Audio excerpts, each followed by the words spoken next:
తీసి శవాన్ని బయట పెట్టాలి. వాడికి ఎంత కోట్లున్నా, ఎంత అందగాడైనా కానీ, ఎంత ఎర్రగున్నా, ఎంత బుర్రగున్నా కానీ చచ్చిపోతే రేపు తీసి బయట పెట్టే వాసన పడుతుంది దాంట్లో. అయిపోయి బతుకు. చూడండి, అయితే ఈ లోకంలో ఉన్నంత వరకు ఈ శరీరంతో మనము విచ్చలివిడిగా తిరుగుతుంటాము. ఈ శరీరంకు తనకు నచ్చినట్టుగా జీవము ఉంటుంది. ఒకవేళ మనం క్రీస్తువు లేకపోతే మనము మృతమైపోతాము. కాబట్టి అందుకే మనము శరీరము దేవునికి సమర్పించినట్టయితే మనకు జీవము మనకు దేవుడు దయచేసే వారిగా మనకు ఉంటారు. తర్వాత కొరింథీ పత్రిక, మొదటి కొరింథీ పత్రిక 15వ అధ్యాయము.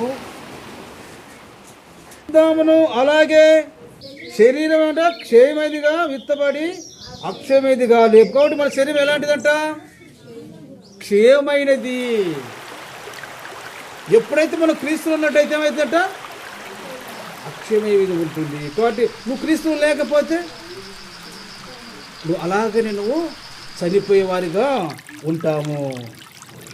తర్వాత 44వ వచనం చూసినట్టయితే అదే అధ్యాయంలో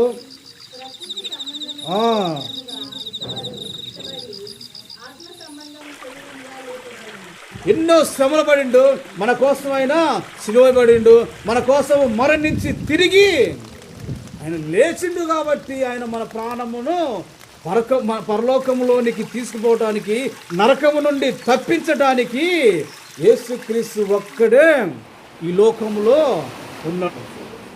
ఈ శరీరము దేవునిదే ఉన్నాము అని మనము ఎరుక. అందుకే రోమపత్రిక 6వ అధ్యాయం ఏమంటే 19లో ఈ మీ దేహము దేవునిలో మీకు అనుగ్రహించబడింది, మీలో ఉన్న పరిశుద్ధాత్మలో ఉన్న కాబట్టి మీరు దేవునికి, కాబట్టి మీరు దేవుని సొత్తై ఉన్నారు. కాబట్టి మీరు దేవునికి ఆలయమే ఉన్నారు, పరిశుద్ధాత్మకి ఆలయం ఉన్నారు. కాబట్టి మీ దేహము దేవుడు చేస్తూ ఉంటాము. కాబట్టి దేవుడు తప్పిన దగ్గరికి జీవించే వాళ్ళము.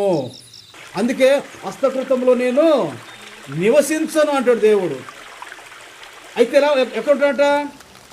తన సొంత ఆకారంలో తన పోలిక చెప్పున వాని యందున నేను నివసిస్తాను. ఇక్కడ ఉండొచ్చు.